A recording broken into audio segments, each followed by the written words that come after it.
अपन बात करते हैं विसर्ग संधि की। विसर्ग संधि मतलब पहले तो अपन देखते हैं कि विसर्ग क्या होता है। तो अपन देखते हैं कि विसर्ग है वो, ये चीज़ आपको पता ही होगा विसर्ग क्या होता है, पर अपन एक बार देख लेते हैं संस्कृत के वर्णमाला के अकॉर्डिंग, संस्कृत व्याकरण के अकॉर्डिंग देखते हैं। तो विसर्ग पहले तो वो बता दो सिंपली कि विसर्ग क्या है। विसर्ग वह है जो अक्षरों के बाद दो बिंदुओं के रूप में होता है, जो अक्षरों के बाद दो बिंदु के रूप में होता है, दो बिंदु के रूप में होता है, ऐसे बिंदु के रूप में होता है। ठीक है। और अब ये चीज़ आपको याद नहीं रखनी, वो समझ लो ऊपर ऊपर से, इसको ज़्यादा गौर मत करना कि जो विसर्ग की उत्पत्ति कैसे होती है, वो चीज़ बता रहा हूँ मैं आपको व्याकरण के अनुसार कि विसर्ग की उत्पत्ति है वो रेफ सूत्र से होती है। विसर्ग की उत्पत्ति है वो रेफ से होती है। और इससे क्या बनता है, विसर्ग से है वो रेफ से बनता है, और विसर्ग बनने वाला जो रेफ है वो प्राय स से बनता है। तो रेफ से होती है, और जो विसर्ग है वो प्राय जो विसर्ग बनने वाला होता है वह रेफ के स से बनता है। विसर्ग बनने वाला, विसर्ग बनने वाला रेफ प्राय स से बनता है, प्राय स से बनता है।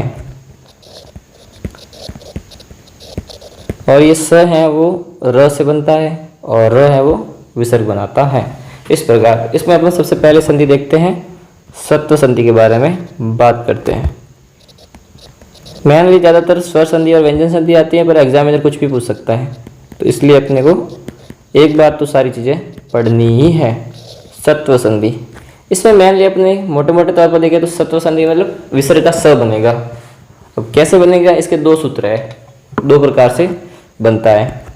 तो सबसे पहले अपन इसके फर्स्ट सूत्र की बात करते हैं, वह है विसर्जन्य स, विसर्जन्य स, विसर्जन्य स, ये फर्स्ट सूत्र है। अब ये सूत्र क्या बोलता है, ये सूत्र क्या कहता है कि जो खर वर्ण होता है ना, ये सूत्र कहता है खर वर्ण, खर वर्ण का, खर वर्ण स्वर्ग के, खर वर्ण स्वर्ग के फर्स्ट सेकंड थर्ड अक्षर, फर्स्ट सेकंड थर्ड अक्षर तथा तीनों स, कौन कौन से स, पहले तालव्य स, मूर्धन्य स। ये मैं बार बार किस लिए लिख रहा हूँ कि ये स है वो तालव्य स है, क्योंकि उच्चारण हिस्सा में बहुत बार पूछा जाता है कि ये स है वो कौन सा स है, तो इसलिए कन्फ्यूजन हो तो बार बार आपका रिवीजन हो जाए, इसलिए मैं ये चीज़ें लिख रहा हूँ यहाँ पे। मूर्धन्य स, ये है वो दंतन्य स, ये आते हैं, आते रहते हैं, इसके परे आते रहते हैं, तो विसर्ग के स्थान पर स आदेश हो जाता है।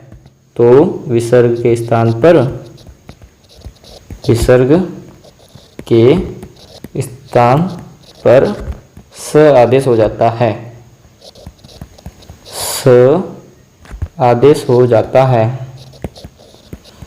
आदेश हो जाता है। ठीक है, ये स आदेश हो जाता है। अब इसको एक बार सिंपली मैं लिखूं तो विसर्ग है। ठीक है, उसके पश्चात खर वर्ण का प्रथम सेकंड और थर्ड, उसके अलावा दंतनीय स, मूर्धन्य स और तालव्य स, ये हो ना, तो ये जो विसर्ग है ना, विसर्ग का क्या बन जाएगा, विसर्ग का स आदेश हो जाता है, और स कौन सा, दंतनीय स वाला आदेश हो जाता है। ये चीज़ इसके अंदर मैं मोटे मोटे तौर पे तो यही चीज़ है। ठीक है, अब इसका अपन देखते हैं उदाहरण, उदाहरण बात करते हैं। उदाहरण है विष्णु, विष्णु प्लस त्राता। ठीक है ना, विष्णु प्लस त्राता, तो ये आ गया। ठीक है, तो त्राता आपको पता है कि त और र से बनता है, तो कौन सा प्रथम वर्ण आ गया ना, त वर्ग का प्रथम वर्ण आ गया। तो और ये विसर्ग है, तो विसर्ग का क्या हो जाएगा, विसर्ग का स, दंतनीय स आदेश हो जाएगा, तो ये क्या बन जाएगा, विष्णु त्राता। विष्णु विसर्ग का आदेश हो गया और त्राता का त्राता, ऐसे कैसे रह गए, तो ये हो गया विष्णु त्राता। और इसका मतलब क्या होता है, विष्णु त्राता का मतलब होता है विष्णु रक्षक है। विष्णु रक्षक हैं। ठीक है, अब इसका दूसरा सूत्र देखते हैं कि दूसरे सूत्र के अनुसार ये क्या होता है। तो उसका सूत्र होता है वासरी। वासरी, वासरी में क्या होता है कि जो विसर्ग का स है वो वैकल्पिक होता है। वैकल्पिक मतलब ऑप्शनली होता है कि स बन भी सकता है और नहीं भी बन सकता है। तो क्या लिखेंगे, विकल्पिक विसर्ग विधि सूत्र। मतलब विकल्पिक है, विसर्ग का स बन रहा है तो विकल्पिक विसर्ग विधि सूत्र। इसमें क्या होता है कि जो सर प्रत्याहार है वो, ठीक है ना, तो इसमें क्या होता है कि ये विसर्ग है और विसर्ग के पश्चात तीनों स आ गए जो आपने पढ़ा था, तालव्य स, मूर्धन्य स और दंतन्य स। तो इस विसर्ग का क्या हो जाएगा, दो चीज़ें हो सकती हैं। इस विसर्ग की दो चीज़ें हो सकती हैं, ठीक है ना। एक हो जाएगा विसर्ग ये स हो जाएगा, दंतनीय स हो जाएगा, या फिर क्या होगा, कोई परिवर्तन नहीं। तो दो ऑप्शन हो गया ना, विकल्प है, या तो दंतनीय स बन जाएगा या फिर इसके अंदर कोई परिवर्तन नहीं होता। अब इसके एग्जाम्पल देखते हैं अपन, इसके उदाहरण देखते हैं। तो उदाहरण क्या है, हरि प्लस सेते, हरि प्लस सेते। तो क्या हो जाएगा इसका, हरि सेते, ये इसकी संधि बन गया। तो क्या हो गया, ऑप्शनल हो गया, कोई परिवर्तन नहीं हुआ, विसर्ग वैसे के वैसे आ गया। एक और देखते हैं अपन, राम प्लस सीते, राम प्लस सीते। इसका क्या हो जाएगा, इसका भी ऐसे कैसे, कोई परिवर्तन नहीं, राम प्लस शेते, यह हो जाता है। ये हुई अपनी सत्व संधि कंप्लीट हो गई। अब बात करते हैं अपन दूसरी संधि, ऋत्व संधि के बारे में बात करते हैं। इसके बारे में बात कर रहे हैं अपन, ऋत्व संधि। ऋत्व संधि के बारे में बात करते हैं, ऋत्व विसर्ग संधि। इसका विधायक सूत्र कौन सा होता है, स सुजुसु रु, ये इसका विधायक सूत्र होता है। ये भी एमसीक्यू के अंदर पूछ सकते हैं कि ऋत्व संधि का विधायक सूत्र पूछा जाए तो क्या होता है, स सुजुसु रु, ये ऋत्व का विधायक सूत्र है, ऋत्व विधायक सूत्र। ठीक है ना, ठीक है। तो इसमें क्या होता है कि पदांत स और सजुसु शब्द के स को रु आदेश व र बचता है। तो ये क्या होता है कि पद के अंत में, पदांत पद के अंत में स और सजुसु, सूत्र में आया सजुसु शब्द, सजुसु शब्द का स, सजुसु शब्द के स का क्या हो जाता है, स का या तो रू बचता है या उसका र बचता है, रू आदेश व र बचता है, रू आदेश व र बचता है, र बचता है। मोटे मोटे तौर पर देखें कि विसर्ग के जहाँ पर भी विसर्ग से र बना है ना, वहाँ ऋत्व संधि है, ठीक है ना। तो इसको अपन एक मोटे मोटे तौर पे देख लिया कि र बचता है। और विसर्ग से पहले के अलावा कोई अच हो, क्या चीज़ हो, एक कंडीशन यहाँ पे एक और बताई गई है कि विसर्ग से पहले, विसर्ग से पहले अ के अलावा, अ के अलावा कोई अच हो, अ के अलावा कोई अच हो, अच हो तथा विसर्ग से परे, अच हो तथा विसर्ग से परे, विसर्ग से परे कोई संगोष्ठ वर्ण हो, तो विसर्ग के स्थान पर हो जाता है, से परे कोई भी संगोष्ठ वर्ण, कोई भी संगोष्ठ वर्ण, कोई भी संगोष्ठ वर्ण हो तो विसर्ग के स्थान पर र हो जाता है, विसर्ग के स्थान पर र आदेश हो जाता है, र होगा, ठीक है ना। अब इसको एक हम सिंप्लीफाई में बात करें कि अ के अलावा कोई भी अच प्लस विसर्ग, क्या है कि अ के अलावा, अ के अलावा, के अलावा कोई अच्छ, कोई अच्छ कौन कौन सा बच गया? के अलावा ई हो गया, ई हो गया, ऊ हो गया और ऊ हो गया, प्लस विसर्ग, और उसके बाद क्या हो? अस वर्ण हो। ठीक है ना। तो अस वर्ण में क्या क्या होता है वो भी मैं आपको बताता हूँ। तो ये हो, ठीक है। तो विसर्ग का क्या हो जाएगा? र आदेश हो जाता है। अब अस के अंतर्गत कौन कौन से वर्ण आ गए वो देखते हैं। तो अस के अंतर्गत क्या आ जाता है? अ आ गया, ई आ गया, ऊ आ गया, री, ए, ओ, ऐ, औ, यवरल,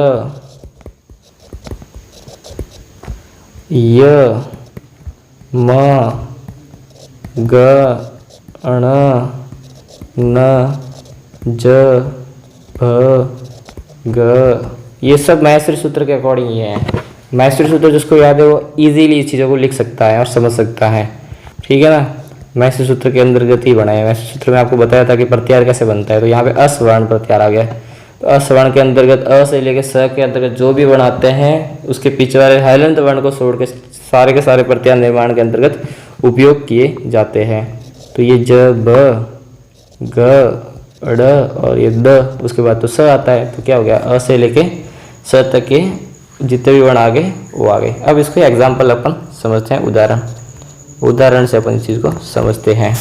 ठीक है ना। तो उदाहरण में या तो ऐसे लिख दो आयुष, या फिर विसर्ग के फॉर्म में, विसर्ग संधि पड़े विसर्ग के फॉर्म में आयु प्लस वेद। तो क्या हो जाएगा? ये विसर्ग का र बन जाएगा। तो ये हो जाएगा आयुर्वेद। ठीक है ना। ये हो जाएगा आयुर्वेद। फिर अपन देखते हैं यजु, यजु प्लस वेद। तो क्या बन जाएगा? यजुर्वेद। ये बन जाएगा यजुर्वेद। ठीक है ना। फिर एक और एग्जांपल देखते हैं अपन, ज्योतिमय, ज्योतिमय। तो ज्योतिमय तो इसका हो जाएगा ज्योतिर्मय। ज्योतिर्मय है तो इसका हो जाएगा, ज्योतिर्मय नहीं है, सॉरी, ज्योतिर्मय है, ज्योतिर्मय, ज्योतिर्मय है। ठीक है ना। फिर अपन एक और एग्जांपल देखते हैं, धन प्लस विद्या, धन प्लस विद्या, धन प्लस विद्या। तो इसका क्या हो जाएगा? धनुर्विद्या।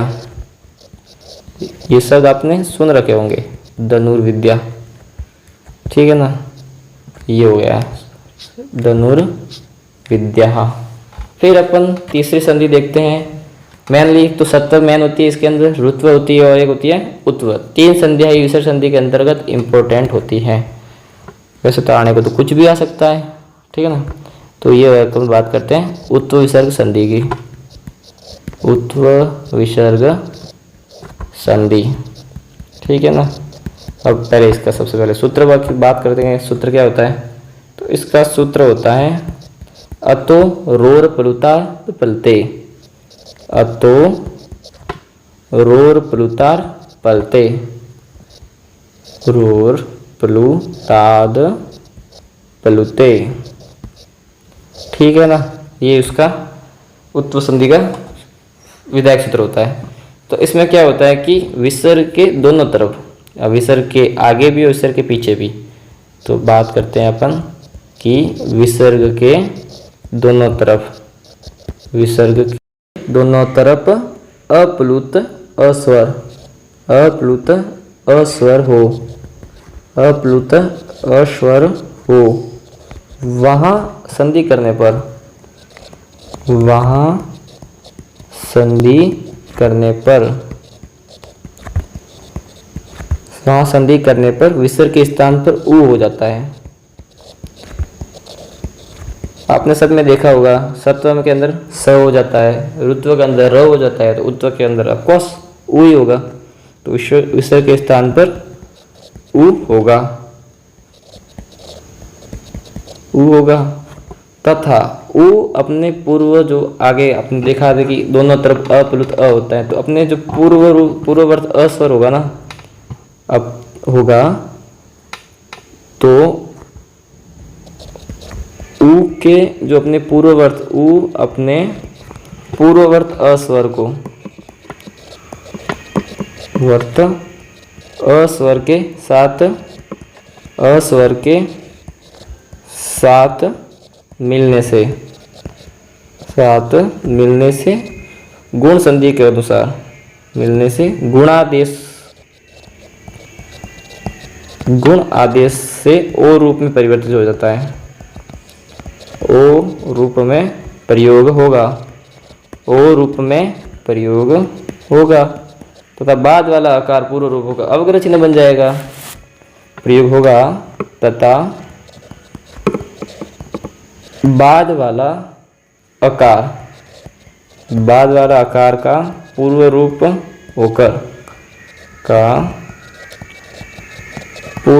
होकर अवग्रह चिन्ह बन जाएगा, का पूर्व होकर अवग्रह चिन्ह बदल दिया जाता है, बदल दिया जाता है। अब इसको एकदम शॉर्ट एंड स्वीट एक लाइन के अंतर्गत समझाते हैं। तो क्या होता है कि अप्लुत ह्रस्व स्वर होता है विसर्ग के दोनों तरफ, अप्लुत ह्रस्व अवर्ण, ठीक है। उसके बीच में विसर्ग होता है और उसके पश्चात भी क्या होता है, अप्लुत ह्रस्व अ स्वर होता है, अप्लुत ह्रस्व अ स्वर हो जाता है। तो विसर्ग का क्या हो जाएगा, विसर्ग का हो जाता है उ, ठीक है ना। अ प्लस उ मिलके हो जाता है औ गुण आदेश से, और इसका हो जाता है पूर्व रूप से अवग्रह चिन्ह बन जाता है, अवग्रह चिन्ह बन जाता है, ठीक है ना। तो अब इसका अपन देखते हैं एक एग्जाम्पल, उदाहरण की बात करते हैं। अपन इसके उदाहरण देखते हैं तब अपने को पूरा क्लियर होगा। तो क्या है कि अपन देखते हैं देव प्लस अधुना, देव प्लस अधुना, तो इससे क्या हो गया, विसर्ग और अ मिल के उ बन गया और अ का अवग्रह हो गया, तो ये हो गया देव अधुना। फिर अपन एक और एग्जाम्पल देखते हैं, बालः प्लस त्रासः, बालः प्लस अस्ति, ठीक है ना। तो इसका हो जाएगा बालो अस्ति। तो ऐसे करके अपने यहाँ पे उत्व विसर्ग संधि कंप्लीट होती है। उसके बाद ऐसे तो बहुत सारे विसर्ग के सूत्र होते हैं, सबको देखते हैं, पर ज़्यादातर यहीं तक आता है। फिर एक आता है विसर्ग का लोप संधि होती है, तो उसके अंतर्गत क्या हो जाता है, विसर्ग का लोप ही हो जाता है। तो अब सारी को डिटेल से नहीं समझते हैं, थोड़ी देख लेते हैं ऊपर से कि उसके अंतर्गत क्या क्या होता है। तो एक होती है विसर्ग लोप संधि, नाम से पता चल जाता है कि विसर्ग का लोप हो जाता है, तो इसीलिए इसको बोला गया होगा कि विसर्ग लोप संधि, ठीक है ना। तो उसमें क्या होता है कि जो ये इसका सूत्र होता है, उसका सूत्र देख लेते हैं। सूत्र से ही अपने को संधि समझ में आएगी। बो भगो अधो अपूर्वस्य, अधो अपूर्वस्य यो असी, यो असी, ठीक है ना। तो इसमें क्या हो जाता है कि भो भगो अधो अ और आ पूर्वक रू विसर्ग को अस्वर्ण, मतलब अच है और हय वरल वर्ग का तीसरा चौथा पांचवा वर्ण के परे रहने पर जो ये आदेश है ना, उसका लोप हो जाता है। तो इसको एग्जाम्पल से समझाते हैं डायरेक्ट, तो आपको समझ में आ जाएगा। तो एग्जाम्पल के अकॉर्डिंग देखते हैं कि ये हो जाएगा इसका एग्जाम्पल, मृगश प्लस एति, मृग प्लस एति। तो यहाँ पे जो विसर्ग है ना, उसका इस सूत्र के कारण लोप हो जाता है। तो यहाँ पे ये क्या बन जाएगा, मृग येति। विसर्ग का तो लोप हो गया है, पर जो ए है ना, वो है वो य के रूप में बदल जाता है। अपूर्व से यो असी, सूत्र में आ रहा है यो असी, तो यह बन जाता है। तो मृग ए का ये बन जाएगा, तो ये आ जाएगा मृग यति। तो विसर्ग का लोप हो गया, विसर्ग के लोप होने के बाद ये आ गया, तो ये हो जाएगा मृग यति। फिर अपन एक और संधि है उसको देखते हैं। इसका विसर्ग का लोप वाली देख ली, फिर है वो द्रव्य पूर्वस्य दीर्घो अण के बात में बात करते हैं अपन, ठीक है ना। उस संधि को देखते हैं। तो उसके अंदर क्या होता है, द्रव लोपे पूर्वस्य दीर्घो अण, पूर्वस्य दीर्घो अण। तो इसके अंदर क्या होता है कि जो ह्रस्व अ होता है ना, ह्रस्व अ, ई और उ, उसके पश्चात विसर्ग में र और ढ, विसर्ग र ढ शब्द, उसके पश्चात भी ये र और ढ, तो इस विसर्ग का है वो लोप होगा, इस विसर्ग का लोप होगा और ये हो जाएगा दीर्घ आ और दीर्घ आ, ई और उ हो जाएगा। अब इसका एग्जाम्पल आपको समझाता हूँ, ठीक है ना। तो इसका एग्जाम्पल है पुनर प्लस रमते। उदाहरण पुनर प्लस रमते, तो विसर्ग या इसके बाद र और ढ हो, तो इस र और ढ का है वो लोप हो जाता है और दीर्घ आ बन जाता है इसके स्थान पे। जो इसके पूर्व रूप क्या होता है, विसर्ग है या र है, तो इसके पूर्व रूप अ है, उसका क्या हो जाता है, आ हो जाता है। बाकी तो ऐसे के ऐसे ही रहता है। तो ये पुनः का पुनः बन जाएगा और पीछे कैसे कैसे आ जाएगा, तो क्या बन जाएगा, पुनरमते, ठीक है ना। वैसे ही वैसे एक और एग्जाम्पल देखते हैं अपन, अंतर प्लस राष्ट्रीय, अंतर प्लस राष्ट्रीय। तो इसमें क्या हो जाएगा, ये र है तो वह तो का लोप हो जाएगा, देख लो लोप हो जाएगा सूत्र के अकॉर्डिंग, और त के अंदर आ की मात्रा लग जाएगी, तो ये हो जाएगा अंतरराष्ट्रीय, अंतरराष्ट्रीय, ठीक है ना। यहाँ जाके अपनी विसर्ग संधि कंप्लीट होती है। विसर्ग संधि कंप्लीट होने के साथ साथ अपने स्वर संधि, व्यंजन संधि और विसर्ग संधि तीनों देखी, तो संधि टॉपिक यहाँ पे कंप्लीट होता है। दोनों तरफ अप्लुत